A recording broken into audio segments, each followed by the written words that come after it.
एक इतना गरीब लड़का था कि वह रोज़ खाने के लिए भटकता था और कहीं से खाना इकट्ठा करता था, पर हर रोज़ का खाना गायब हो जाता था। एक दिन उसे पता चला कि एक चूहा उसका खाना चुराता है। तो उसने उस चूहे को पकड़ा और उससे पूछा कि तुझे पता है मैं कितना गरीब हूँ, फिर भी तू मेरा ही खाना क्यों चुराता है? अगर तुझे चुराना ही है तो किसी और अमीर का खाना क्यों नहीं चुराता?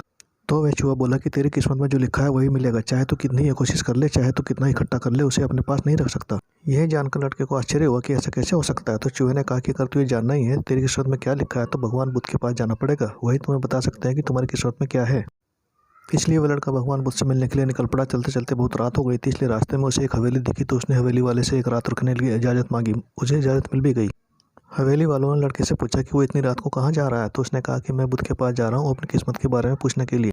तो हवेली वालों ने कहा कि तुम भगवान बुद्ध से हमारा सवाल भी पूछोगे? हमारी एक 18 साल की लड़की जो बोल नहीं सकती, तो क्या करें जिससे उसकी आवाज़ आ जाए?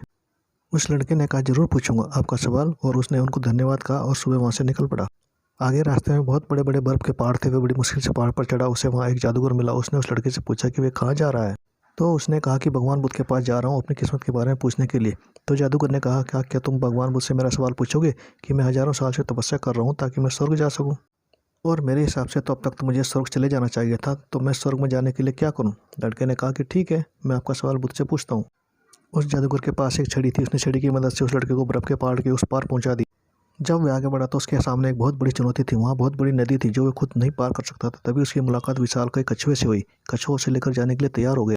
फिर कछुए ने भी उससे वही सवाल पूछा कि तुम कहाँ जा रहे हो। तो उसने सच बताया। तो कछुए ने भी एक सवाल पूछने के लिए कहा, मैं 500 सालों से ड्रैगर बनने की कोशिश कर रहा हूँ पर अभी तक नहीं बन पाया, तो मैं ऐसा क्या करूँ जिससे मैं ड्रैगर बन जाऊँ? लड़के ने कहा, मैं आपका सवाल जरूर पूछूंगा। कछुए ने लड़के को अपनी पीठ पर बिठाया और नदी के उस पार पहुँचा दी। आखिरकार लड़का भगवान बुद्ध के पास पहुंच गया और वहाँ बहुत सारे लोग थे। बुद्ध ने कहा, एक व्यक्ति के केवल 3 सवालों का जवाब दूंगा। लड़का एकदम शॉक हो गया क्योंकि उसे तो 4 सवाल पूछने थे। वे सोचने लगा कि उसे कौन से 3 सवाल पूछने चाहिए। उसने कछुए के बारे में सोचा कि कछुआ 500 सालों से ड्रैगर बनने की कोशिश कर रहा है। जादूगर 1000 साल से स्वर्ग जाने के लिए तपस्या कर रहा है, और वो लड़की बिना बोले कैसे पूरी ज़िंदगी गुजार सकती है। फिर खुद के बारे में सोचा कि मैं तो सिर्फ गरीब हूँ, मैं तो मांग कर भी अपनी ज़िंदगी गुजार सकता हूँ, पर कछुआ, जादूगर और लड़की की परेशानियाँ तो मेरी परेशानियों से बहुत बड़ी हैं। तो लड़के ने उनके 3 सवाल भगवान बुद्ध से पूछे। बुद्ध ने जवाब दिया कि कछुआ 500 सालों से ड्रैगर बनने की कोशिश कर रहा है, पर अपने कवच को छोड़ने के लिए तैयार नहीं है। जब तक वह कवच को नहीं छोड़ेगा तब तक वो ड्रैगर नहीं बन पाएगा। वहीं जादूगर जब तक अपनी छड़ी नहीं छोड़ेगा तब तक वह स्वर्ग नहीं जा पाएगा, और जब तक लड़की को उसका जीवन साथी मिल नहीं जाएगा तब तक वह बोल नहीं पाएगी। यह सब सुनकर लड़का वापस कछुए के पास आया तो उसे सब कुछ बताया। तो कछुए ने अपना कवच निकाल दिया, और जैसे ही कवच निकाला उसमें से कीमती मोती निकले। वह मोती कछुए ने लड़के को दे दी और ड्रैगर बन गया। फिर जादूगर के पास गया और सारी बात बताई। तो जादूगर ने अपनी जादू की छड़ी लड़के को दे दी और वह भी स्वर्ग में चला गया। उसके बाद लड़का उसी हवेली में गया जहाँ उसने रात गुजारी थी। जब वह वहाँ गया तो लड़की सामने आई और बोली, उस रात हमारी हवेली पर तुम ही आए थे ना? इस तरह लड़के को पैसा, पावर और एक खूबसूरत जीवन साथी मिल गया। जीवन में कुछ पाने के लिए कुछ देना पड़ता है। जब जादूगर ने छड़ी दी तो उसे स्वर्ग मिल गया। वैसे ही जीवन में कुछ बड़ा करने के लिए अपने कंफर्ट जोन से बाहर आना होता है।